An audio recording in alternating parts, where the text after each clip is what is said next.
कौन बनेगा प्रधानमंत्री देख रहे हैं आप एग्जिट पोल के आंकड़ों पर। ये मेगा कवरेज एबीपी न्यूज पर जो इस वक्त जारी है दिल्ली के पॉलिटिकल पावर सेंटर से।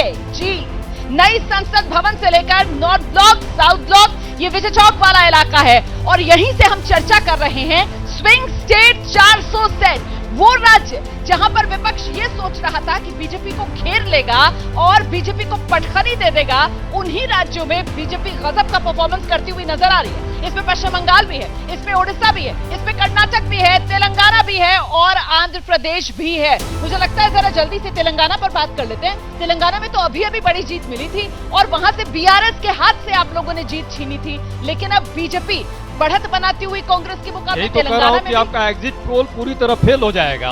8 जहां एमएलए नहीं जीत पाई भाजपा, वहां वो स्वप्न देख रही है 10 से 12 एमपी जीतने की। ये अपने आप में आश्चर्यजनक है। 2018 में एक एमएलए जीता था। 2018 में एक एमएलए बीजेपी ने तेलंगाना में जीता था और एमपी कितने जीते थे? कांग्रेस से ज्यादा, 4। रोमाना जी, जो मेरे नेता ने, राहुल जी ने कहा कि ये मोदी जी का और मीडिया का एग्जिट पोल है, हाँ। ये आप कम से कम उससे बाहर है, मैं मानता हूँ। आप उसको मत दर्शाइए।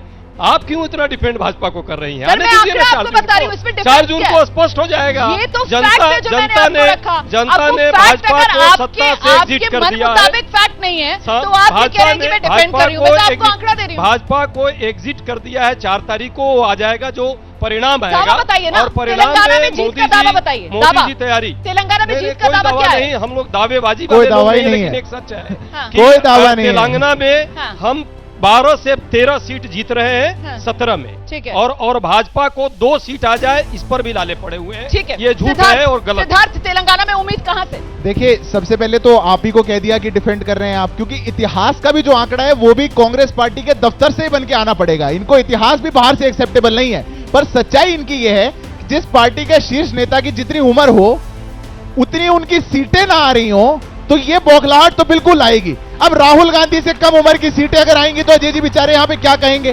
तेलंगाना में सुपड़ा साफ, कर्नाटक में सुपड़ा साफ, आंध्रा में सुपड़ा साफ, बंगाल में तो थे ही नहीं। इनको तो ममता जी ले डूबी, हम तो क्या करते? जो हमने वहां पे प्रदर्शन दिया वो इनसे बर्दाश्त भी नहीं होगा। पर मैं एक बात, बस मैं 10 सेकंड लूंगा रोमाना जी।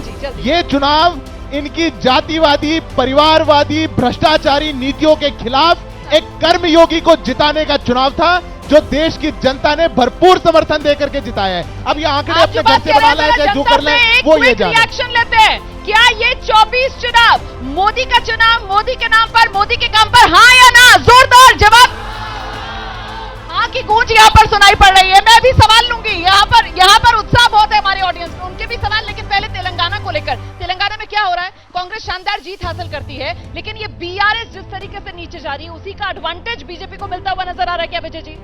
बीआरएस का जो वोट का नुकसान हुआ वो भारतीय जनता पार्टी को मिला है, लेकिन मुझे बहुत हैरानी है कि कांग्रेस ने अभी बड़ी जीत हासिल की है तेलंगाना में, और वो उसके लिए बहुत बधाई की बात थी, लेकिन उसको सस्टेन नहीं कर पाए। कांग्रेस की प्रॉब्लम ये हो रही है कि वहां पर संगठन के तौर पे या लीडरशिप के तौर पर कंसिस्टेंसी नहीं हो पा रही। जहां कमजोर है वहां ज्यादा ताकत से लड़ नहीं पा रहे, जहां ताकत है उसे रख नहीं पा रहे अपने साथ। इस वजह से ये लगातार नुकसान कांग्रेस को वहां पर होता जा रहा है। नहीं तो तेलंगाना में बीआरएस की तो पूरी चुनाव का वोट जो है कांग्रेस ने लिया ना। कांग्रेस ने पहली बार इस तरह से एक रीजनल पार्टी को बड़ी टक्कर दी थी, तो मुझे लगता था कि तेलंगाना में कांग्रेस बेहतर प्रदर्शन करेगी। कहा तो तेलंगाना में वो भारत जोड़ो यात्रा और राहुल गांधी फैक्टर, जब विधानसभा चुनाव में कांग्रेस को बम्पर जीत मिली थी, सब गिनाया जा रहा था। लेकिन अब ये 24 चुनाव है और ये मोदी का चुनाव है और उनके सामने राहुल नहीं टिक पा रहे। क्या तेलंगाना का संदेश यही है राकेश जी?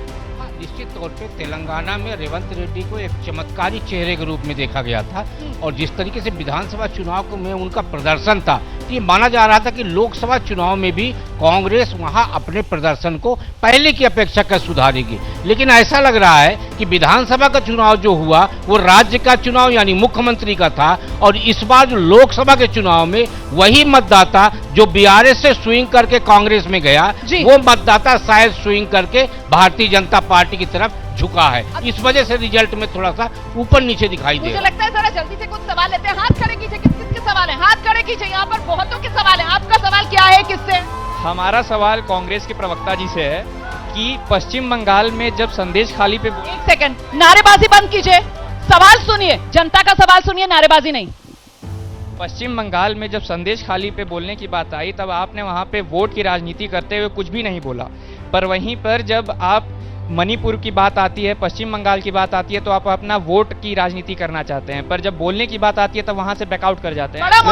बड़ा मुद्दा है जी, ये विरोधाभास कांग्रेस को नहीं दूंगा। हमारे संदेश खाली पर चुप हो जाते हैं, मणिपुर को लेकर लगातार बोलते रहते हैं। जी, नौजवान साथी हैं, शायद आपको इसकी जानकारी नहीं है, कहीं भी महिलाओं के पर अत्याचार हो, चाहे किसी भी राज्य में हो, इंक्लूडिंग कांग्रेस के राज्य में, हम उस पर भी बोलते हैं। स्वाति मालीवाल जी पर भी हमने बोला है, हमारे नेताओं ने बोला है।